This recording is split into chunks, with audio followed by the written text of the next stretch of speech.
Salam Bapak Ibu Saudara, bagaimana kabar Bapak Ibu Saudara semuanya? Saya selalu berdoa dan berharap kita tetap dalam penyertaan dan perlindungan Tuhan dan pemeliharaan Tuhan yang semakin nyata sampai kita berjumpa dengan Tuhan kita Yesus Kristus. Inilah iman pengharapan kita sebagai orang-orang percaya. Sebagai pengikut Kristus kita tentunya mengikut Tuhan, bukan hanya sekedar mengejar mujizat, mengejar berkat, mengejar tangan Tuhan. Yang Tuhan rindukan adalah ketika kita mau bersatu, bersekutu dengan Dia, yaitu firman-Nya. Amin, Bapak Saudaraku. Hari ini kita akan belajar firman Tuhan, dan tema kali ini akan saya beri judul menjadi satu dengan Kristus. Ya, ini kerinduan Tuhan kita, menjadi satu dengan Dia. Firman Tuhan di dalam Yohanes pasal yang ke-6, kita akan banyak belajar. Di situ kita akan lebih merenungkan lebih dalam lagi ketika Yesus dia menyatakan dirinya secara terbuka. Dia secara manusia, dia jujur apa adanya. Dia terus terang kepada orang-orang Israel, orang-orang Yahudi, bahkan kepada murid-muridnya. Namun mereka masih belum memahami, mereka masih belum bisa menangkap maksud Tuhan. Ya, ini yang menjadi renungan kita hari ini, Bapak Saudaraku. Ketika Yesus sudah terbuka, terus terang, belum tentu orang juga mau menerima dan mengerti maksudnya. Sehingga hari ini kita akan belajar kembali merenungkan maksud Tuhan melalui kebenaran firman Tuhan. Karena kita tahu Yesus dia adalah manusia, yaitu manusia firman yang telah menjadi manusia, yaitu manusia Yesus. Demikian juga kita rindu, kita menghidupi firman Tuhan sehingga firman itu hidup dalam hidup kita. Ini yang menjadi kerinduan Tuhan dalam hidup setiap orang-orang percaya. Amin. Walaupun dalam perjalanan dan kenyataan kita banyak mengalami tantangan, hambatan, cobaan, ujian, godaan dan lain sebagainya. Namun percayalah, ketika kita mau sungguh-sungguh di dalam Tuhan, Tuhan akan berkarya dalam hidup kita. Tidak ada yang mustahil bagi orang-orang yang percaya. Amin. Luar biasa Bapak Saudaraku. Mari kita akan melihat satu pengalaman yang terjadi dalam kehidupan Yesus ketika dia menyatakan diri. Dan sebelumnya kita akan melihat dalam Yohanes pasal yang ke-17 ayat 22 sampai 23, di mana dia menyatakan kepada kita semuanya, bahkan dia sebagai manusia, dia menyampaikan doa kepada Bapa, bahwa dia dengan Bapa adalah satu. Mari kita akan melihat kebenarannya. Yohanes 17 ayat 22 sampai 23. Dan aku telah memberikan kepada mereka kemuliaan yang engkau berikan kepadaku, supaya mereka menjadi satu sama seperti kita adalah satu. Saya ulangi lagi Bapak Ibu Saudaraku. Dan aku telah memberikan kepada mereka kemuliaan. Kemuliaan apa Bapak Saudaraku? Hidup di dalam Tuhan. Hidup di dalam Tuhan itu adalah satu kemuliaan. Kita bersama-sama dengan Tuhan itu adalah satu kemuliaan. Ketika kita melakukan firman Tuhan itu adalah satu kemuliaan. Amin. Ya, tidak ada sesuatu yang luar biasa, tidak ada sesuatu yang hebat kecuali kita menjadi pelaku-pelaku firman Tuhan. Ya. Ada satu ilustrasi Bapak Ibu Saudaraku, ketika ada seorang ayah, dia pulang dari kerja, dia kemudian bawa oleh-oleh. Dan ketika dia dilihat oleh anaknya, ketika sampai di rumah, anaknya itu berlari. Kemudian dia mengejar ayahnya, dan ketika dekat dengan ayahnya, dia mengambil oleh-olehnya. Kemudian ketika oleh-olehnya diambil, ayahnya ditinggal begitu saja. Bagaimana rasa dan perasaan ayahnya? Tentunya tidak enak Bapak Ibu Saudara. Karena apa? Anaknya hanya ingin mencari oleh-olehnya. Dia hanya mengharapkan oleh-olehnya, bukan pribadinya. Tapi saya yakin ketika anak ini memeluk ayahnya, dia berterima kasih bisa bersama dengan ayahnya, berjumpa dengan dalam keadaan yang sehat. Saya yakin nanti oleh-olehnya ini akan otomatis diterima oleh anaknya. Bapak Saudaraku, banyak orang-orang percaya mereka hanya mengejar berkat, mengejar mujizat, mengejar pertolongan Tuhan saja, namun dia tidak mau mengejar pribadi Allah. Oleh sebab itu, ketika kita merenungkan Yohanes pasal yang ke-6 ini, kita akan melihat di mana Yesus ingin menyatakan dirinya. Ya, karena di dalam pasal 6 ini kita bisa melihat bagaimana mujizat Yesus memberi makan 5.000 orang. Kemudian kita lihat perikop selanjutnya, Yesus berjalan di atas air. Kemudian perikop selanjutnya dikatakan orang-orang banyak berbondong-bondong mencari Yesus. Dan yang terakhir di dalam perikop ini Yesus menyatakan, akulah roti hidup. Nah, Bapak Ibu Saudaraku, ketika kita sampai dalam poin akulah roti hidup ini, banyak murid-muridnya yang meninggalkan Yesus. Bahkan orang-orang yang dengar berita bahwa Yesus menyatakan diri, akulah roti, mereka meninggalkan Yesus. Murid-muridnya pun meninggalkan Yesus karena perkataan ini sangat keras. Mari kita akan melihat satu persatu, Bapak Saudaraku. Poin yang pertama yang ingin saya sampaikan adalah menjadi satu dengan Kristus itu adalah kerinduan Tuhan, keinginan Tuhan. Ya. Mari kita akan melihat Yohanes pasal yang ke-6 ayat 35. Firman Tuhan berkata, kata Yesus kepada mereka, akulah roti hidup. Barang siapa datang kepadaku, ia tidak akan lapar lagi. Dan barang siapa percaya kepadaku, ia tidak akan haus lagi. Ini satu ungkapan, makna yang dalam. Keterbukaan, kejujuran, terus terang Yesus kepada murid-muridnya, kepada orang banyak pada waktu itu.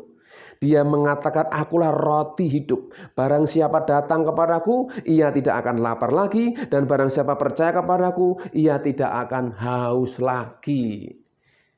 Kita tahu bahwa ketika orang-orang Israel, ketika mereka berjalan di padang gurun, mereka dipelihara oleh Tuhan. Dia diberi makan makanan mana.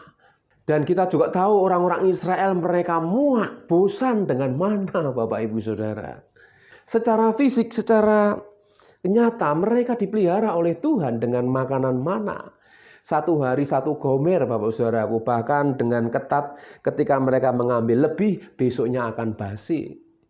Ya, bahkan ketika hari Sabat mereka harus mengambil 2 gomer karena untuk besoknya. Tuhan sudah atur, sudah demikian. Namun mereka toh secara manusia, mereka juga merasa muak dengan mana. Ya, jika kita baca sejarah orang-orang Israel, di dalam Bilangan pasal 21 ayat 5, lalu mereka berkata-kata melawan Allah dan Musa, mengapa kamu memimpin kami keluar dari Mesir, supaya kami mati di padang gurun? Sebab di sini tidak ada roti dan tidak ada air, dan akan makanan hambar ini kami telah muak. Bayangkan Bapak Saudaraku, jika orang-orang Israel mengalami masa kemuakan oleh mana surgawi, mana yang diberikan Allah Bapa sendiri, pemeliharaan Tuhan dalam hidup orang-orang Israel di padang gurun, mereka sendiri muak. Ya, tetapi ketika Yesus, dia menyatakan diri, bahkan tidak hanya sekedar dia menyatakan diri sebagai pribadi Allah yang hidup, namun sebagai makanan. Ya, sebagai makanan rohani. Mereka masih belum bisa memahami hal ini. Sehingga ayat 36, Yohanes pasal 6 dikatakan, tetapi aku telah berkata kepadamu, sungguh pun kamu telah melihat aku, kamu tidak percaya. Tuhan menginginkan sebuah satu kesatuan antara pribadinya dengan kita. Bapak Ibu Saudara, jelas dikatakan Tuhan menginginkan sebuah satu kesatuan antara pribadinya dengan kita sebagai tubuh Kristus. Bukankah kelak kita akan tinggal bersama-sama dengan Dia? Oleh sebab itu sekali lagi ketika kita merenungkan Yohanes pasal yang ke-6 ini, Yesus ingin benar-benar kita sebagai pengikutnya memahami hal ini, supaya kita bisa menjadi satu. Sebuah otoritas atau kedaulatan Tuhan yang tidak bisa diganggu-gugat oleh siapapun. Ketika Ia sebagai pribadi Allah menentukan orang-orang pilihannya untuk masuk dalam kerajaannya. Ya, orang-orang yang dipilih, yang dipanggil olehnya, tentunya harus ada syarat-syaratnya, Bapak Ibu Saudara. Sehingga ketika kita, orang-orang percaya akan masuk dalam kerajaannya, Ia memberikan suatu aturan atau perintah. Sehingga mengapa Ia berkata, aku berkata kepadamu, sesungguhnya jikalau kamu tidak makan daging anak manusia dan minum darahnya, kamu tidak mempunyai hidup di dalam dirimu. Ini satu kalimat ungkapan yang dalam, yang kita sebagai orang-orang percaya harus bisa memahaminya. Sebab Dia adalah firman. Dia adalah firman yang telah menjadi manusia. Sehingga Matius 4 ayat 4 dikatakan, tetapi Yesus menjawab, ada tertulis manusia hidup bukan dari roti saja, tetapi dari setiap firman yang keluar dari mulut Allah. Ini yang harus kita pahami Bapak Ibu Saudara. Ya, manusia hidup bukan dari roti saja, tetapi dari setiap firman yang keluar dari mulut Allah. Hal ini menyingkapkan bukan berarti kita makan daging Yesus seolah-olah kanibal, Bapak Ibu Saudara. Saya yakin betul Yesus mengatakan demikian bukan berarti orang-orang Yahudi pada waktu itu disuruh makan dagingnya. Namun hal ini berbicara tentang roh. Sehingga 1 Korintus pasal 6 ayat 17 mengatakan, tetapi siapa yang mengikatkan dirinya pada Tuhan menjadi satu roh dengan Dia. Ada kalimat, siapa yang mengikatkan dirinya pada Tuhan. Mengikatkan berarti menyatukan Bapak Ibu Saudara. Tuhan rindu supaya kita ini bersatu. Tidak hanya kita dengan orang-orang percaya yang lain sebagai tubuh Kristus. Namun kita pribadi, masing-masing pribadi kita menyatukan diri di dalam Kristus. Amin Bapak Ibu Saudaraku. Ya. Sehingga Dia berkata, Yohanes 6 ayat 50, inilah roti yang turun dari surga. Barang siapa makan daripadanya, ia tidak akan mati. Ayat 51, akulah roti hidup yang turun dari surga. Jikalau seorang makan dari roti ini, ia akan hidup selama-lamanya. Dan roti yang kuberikan itu ialah dagingku yang akan kuberikan untuk hidup dunia. Luar biasa Bapak Ibu Saudaraku. Sehingga ayat 52 dikatakan orang-orang Yahudi bertengkar antara sesama mereka dan berkata, bagaimana ia ini dapat memberikan dagingnya kepada kita untuk dimakan. Bapak Ibu Saudaraku, ini satu peristiwa yang sangat-sangat penting untuk kita renungkan. Karena ayat ini pun menjadikan kita orang-orang yang percaya di zaman akhir ini betul-betul bisa menangkap dan memahami maksud ucapan Tuhan ini Bapak Ibu Saudara.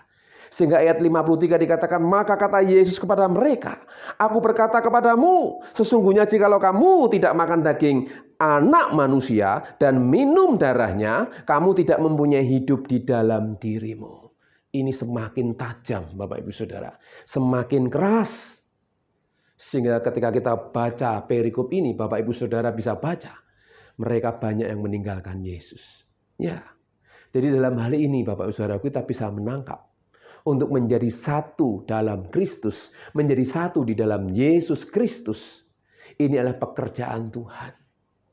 Ya, sehingga kita masuk dalam bagian yang kedua, yaitu untuk menerima kodrat ilahi. Bagian kedua ini yang sangat penting untuk kita renungkan. Kita manusia masih bisa berdosa. Namun Tuhan terus ingin supaya kita pun mengambil bagian. Untuk kita bisa mengambil bagian kodrat ilahi yang Tuhan janjikan. Ketika kita hidup di dalam firman Tuhan. Sehingga manusia lama, ya ketika kita dibaptis, kita percaya manusia lama. Manusia lama kita buang. Ya, kita kubur. Dan kita menjadi manusia baru dalam Kristus. Dan di dalam Yesus kita adalah ciptaan baru. Amin Bapak Ibu Saudara. Dan sejak itulah kita semakin dibaharui. Manusia baru kita. Ya, sehingga di dalam 2 Korintus pasal yang keempat ayat 16 dikatakan, sebab itu kami tidak tawar hati, tetapi meskipun manusia lahiriah kami semakin merosot, namun manusia batiniah kami dibaharui dari sehari ke sehari. Karena yang dari dalam ini menampakkan keluar, memancar keluar. Kapan kekristenan bisa mengalami perubahan dan pertumbuhan? Ketika firman Tuhan hidup. Ya, dari dalam ini keluar. Amin Bapak Ibu Saudara. Inilah pekerjaan Tuhan. Kita hanya belajar untuk mentaati, melakukan bagian kita. Sehingga untuk menerima kodrat ilahi, ini juga merupakan bagian dari rancangan Tuhan bagi setiap kita orang-orang percaya. Sehingga di dalam 2 Petrus pasal 1 ayat yang ketiga dan keempat, di situ dikatakan karena kuasa ilahinya telah menganugerahkan kepada kita segala sesuatu yang berguna untuk hidup yang saleh oleh pengenalan kita akan Dia yang telah memanggil kita oleh kuasanya yang mulia dan ajaib. Sehingga ayat 4, dengan jalan itu ia telah menganugerahkan kepada kita janji-janji yang berharga dan yang sangat besar, supaya olehnya kamu boleh mengambil bagian dalam kodrat ilahi. Ada kalimat dikatakan supaya olehnya kamu boleh mengambil bagian dalam kodrat ilahi dan luput dari hawa nafsu duniawi yang membinasakan dunia. Inilah kehendak Tuhan atas hidup orang-orang percaya, supaya mereka semua bisa mengambil bagian dalam kodrat ilahi untuk menjadi satu dengan Kristus, dengan Yesus. Kita manusia yang sekarang ini, ya kita sedang mengalami satu proses untuk menerima bagian, yaitu kodrat ilahi, kodrat pribadi Allah sendiri. Ya, bukankah kelak kita akan bersama dengan Tuhan?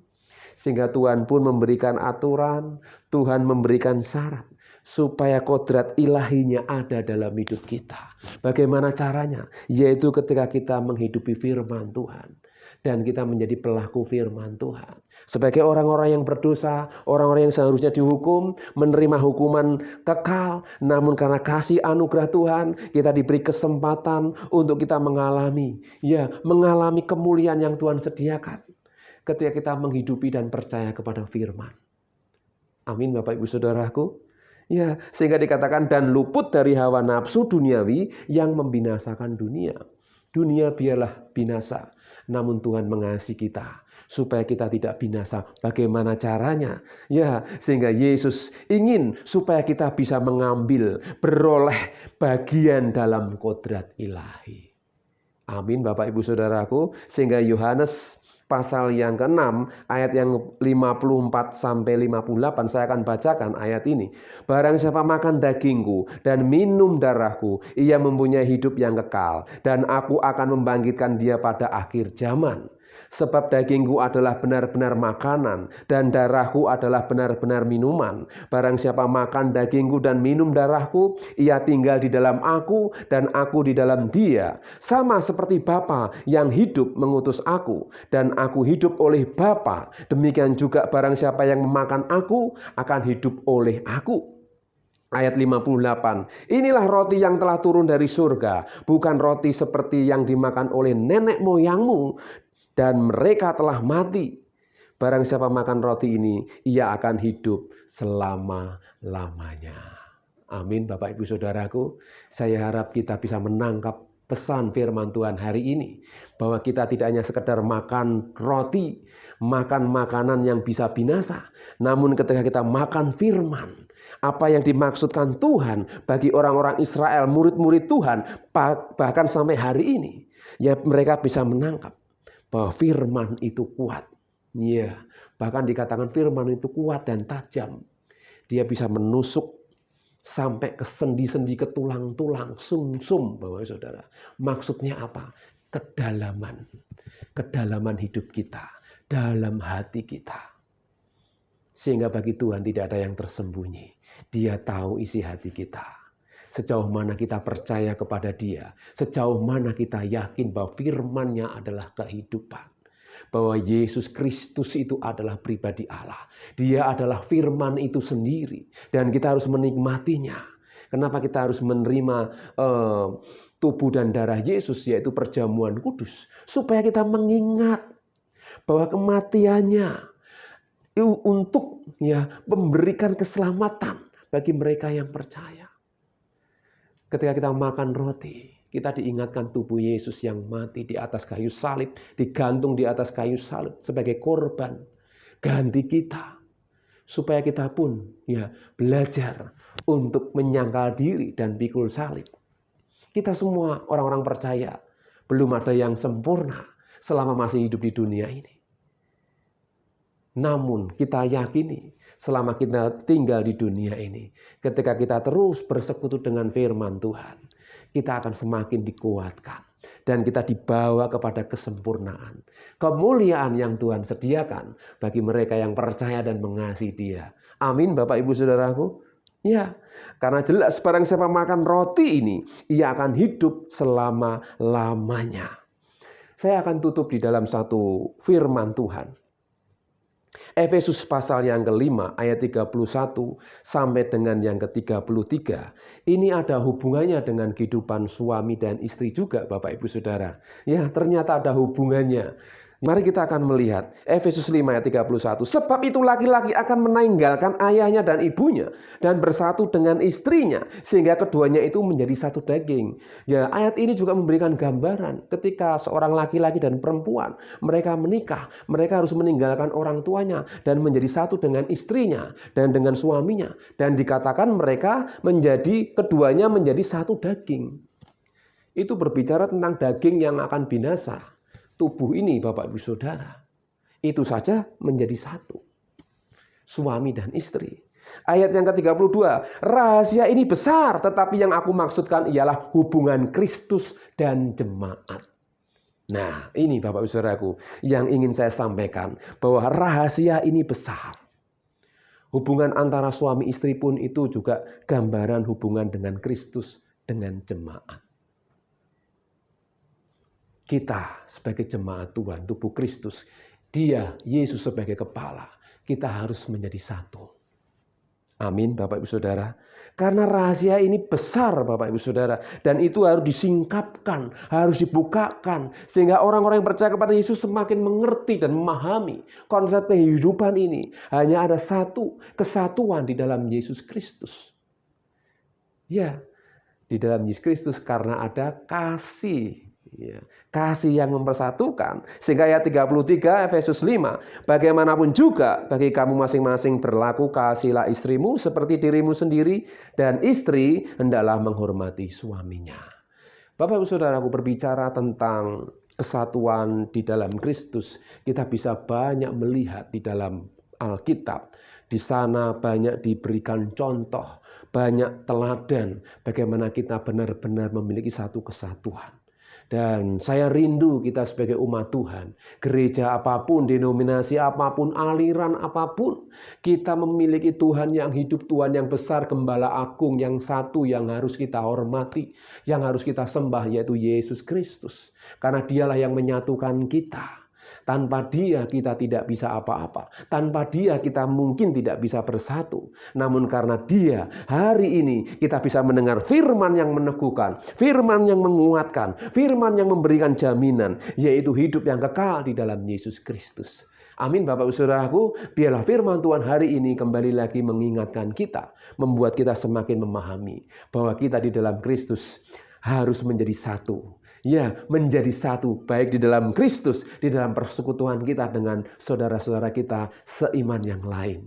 Dan kita rindu mereka yang belum percaya kepada Tuhan, supaya mereka mendengar kabar baik ini, bahwa di dalam Yesus Kristus ada kasih yang bisa mempersatukan, kasih yang bisa memulihkan. Amin Bapak Saudaraku, tetap semangat, Tuhan Yesus memberkati. Mari kita akan berdoa. Bapa di surga, terima kasih hari ini kami sudah mendengar firman-Mu. Bagaimana Tuhan mengajar kami untuk menjadi satu, belajar menyatukan hati kami, baik kami dengan suami dan istri, baik dengan keluarga kami, dengan komunitas kami, baik dengan tubuh Kristus dimanapun.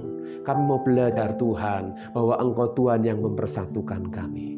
Ajar kami semakin memahami bahwa di dalam kesatuan ada satu karya yang besar, ada satu pengenalan, yaitu pribadi Yesus Kristus. Engkau membuka hatimu, Engkau membuka dirimu ya Tuhan di hadapan kami, bahwa Engkau adalah pribadi Allah yang hidup. Terima kasih Bapa, terima kasih kami boleh belajar kesatuan pribadi Allah yang Esa, Bapa, Putra dan Roh Kudus yang Kau nyatakan dalam hidup kami semakin nyata. Terima kasih Bapa, berkati kami sepanjang hari ini, hidup kami, pekerjaan pelayanan kami, keluarga kami, apapun yang kami kerjakan Tuhan buat berhasil, nama Tuhan saja yang dimuliakan. Terima kasih Bapa, kiranya damai sejahtera Tuhan turun atas kami mulai hari ini sampai Maranatha, Tuhan Yesus datang kedua kali, dan kita yang mengasihi Tuhan katakan bersama. Amin. Tuhan Yesus memberkati. Hidupku menggenapi firman-Mu, Tanda mujizat sertai tiap langkah.